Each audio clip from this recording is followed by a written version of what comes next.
Hello there, and welcome to Dramatic Readings of Things. Today, against my better judgment, there will be a dramatic reading of a ghost story from this book entitled Hauntings. This, I should just warn you, is an electric candle for your viewing pleasures. If you are scared of ghost stories or have watched Supernatural one too many times, I would suggest you get some salt before watching this video. Not like Supernaturals, anything compared to this, but still. So this is the Diary of a Haunting from Starr and Jessi Chaney. They kept a journal of the experience in their haunted house at the beginning of 2005. Saturday, June 25th, 2005. Nikki had to have her tonsils removed to the prior Thursday, so she was in the master bedroom with me, and we were watching TV. I had just muted the television, and Nikki was writing me a note, because she still had a hard time speaking. From my office, right next to our bedroom, came the sound of someone knocking on the door. My office door, which I kept closed. We both looked at each other because it was a definite knock, just like someone knocking on your front door. I got up to see if someone was there, though I couldn't imagine who, since we were the only one in the house. Of course, there was no one. Wednesday, June 29th. Another incident of voice mimicry. Nikki came into my office from the den, wanting to know what I wanted. I hadn't said anything. We were alone in the house. Monday, August 1st. My birthday. Nikki and I were alone in the house, and we heard a clatter from my office. When we went to check it out, 4 of my pillar molds were on the floor. They had previously been in a box on my shelf. I guess they were saying happy birthday. Sunday, August 14th. Our whole family was in the den, and we had our 2 dogs inside with us because it was raining.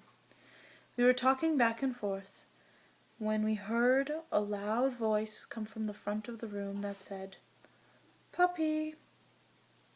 It didn't sound like a male, so we may have another spirit here now. Monday, September 5th. We had guests over for the holiday for a cookout. Shortly after sitting down at the table to eat, we all heard a creaking noise coming from the other side of the kitchen.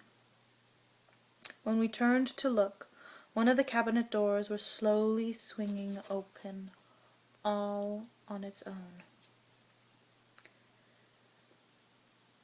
Thursday, October 6th. Another incident of voice mimicry. Ed swears he heard me calling out for him when he was in the den. I was in my office working on my computer and hadn't said anything. Thursday, October 13th. We went out for dinner, and upon arriving back home, I found several of my incense bundles placed on my desk. They were previously on the shelf on the other side of the room. Thursday, October 31st, Halloween, 2005. I was alone in the house during the day, working on getting ready for the evening's festivities, when I saw a man walk into our master bathroom. It startled me, to say the least, but I figured Ed must have gotten home early. When I went to the bathroom to check it out, no one was there. Sunday, November 27th. Jessi, Nikki, and I were sitting on the bed in the master bedroom, watching a movie when something thumped the bed hard enough to make it shudder. The bed is a queen-size water bed, the floor is carpeted, and underneath the bedroom is solid block concrete. Thursday, January 12th. Another incident of voice mimicry. I clearly heard Jessi's voice from our master bathroom, asking me to come in there. When I went in, I found the room empty, found Jessi in her bedroom on the other side of the house. March 22nd, 2006. While I was alone in the house, I walked into the kitchen to round up some lunch and found all the cabinet doors open. They were closed when I left earlier. May 17th, Nikki's birthday. We noticed the strong sense of Old Spice in the house. There isn't even a bottle of the stuff in our house. My dad used to wear it on special occasions, so I'm sure he was telling his granddaughter happy birthday. June through November 2006. There are no other dates besides this. The activity in the house was really picking up. There's something on a nearly daily basis.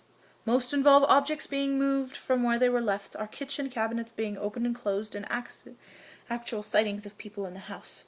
We have seen several times someone walk past the window that is above the sink in the kitchen that looks into the den.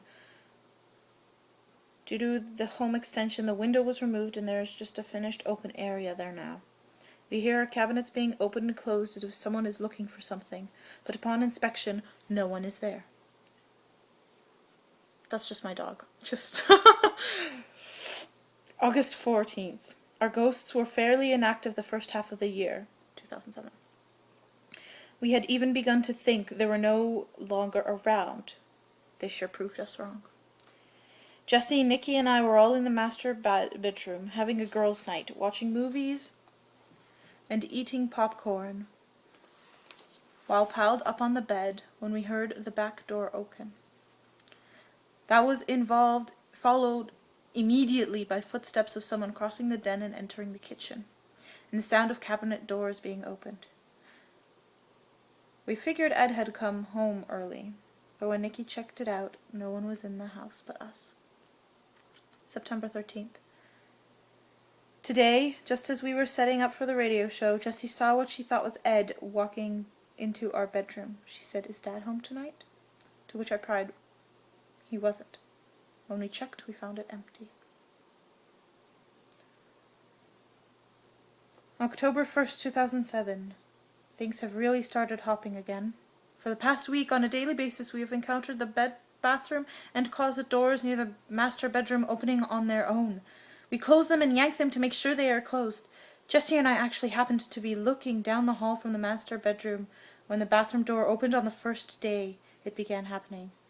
There was no one or no animal around it.